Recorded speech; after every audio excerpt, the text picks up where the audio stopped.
Juin 1940, la Belgique et la France sont bombardées par les nazis. Le largage de parachutistes en profondeur sur le territoire néerlandais déclenche une panique sans précédent. Les rumeurs les plus folles voient le jour et se répandent jusqu'en Grande-Bretagne. Des parachutistes déguisés en religieuses égorgeraient les soldats et des bonbons empoisonnés seraient largués par des avions militaires. Et voilà, la paranoïa couplée à la peur donne naissance au complotisme. Rumeurs qui naissent à bas bruit, se muent en vérité cachée, réservée aux initiés, puis explosent en théories complotistes relayées par le plus grand nombre. Il devient alors quasi impossible de résister à la vague complotiste. Elle ne peut que grandir et s'installer dans l'inconscient collectif. Un exemple, peut-être le plus représentatif, celui du protocole des sages de Sion.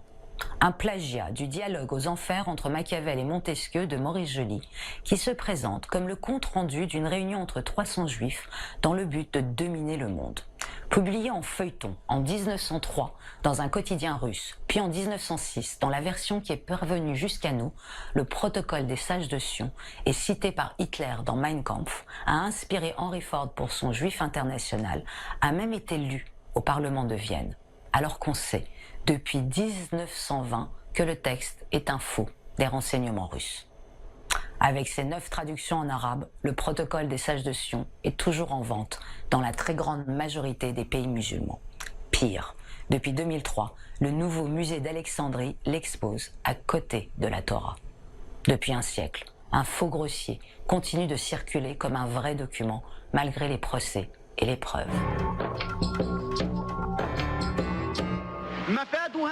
Ces juifs qui sont venus de partout pour envahir les pays arabes, et en particulier la Palestine, font partie d'un plan. Les voilà, ces protocoles des sages de Sion, qu'ils ont interdits partout et qu'ils nient avoir écrits. Eh bien, ces protocoles, si on les lit, on sait que tout ce qui se passe actuellement dans le monde était prévu depuis plus de 100 ans déjà.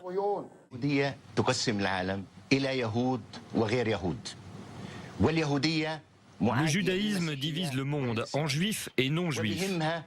Le judaïsme est hostile envers le christianisme et l'islam.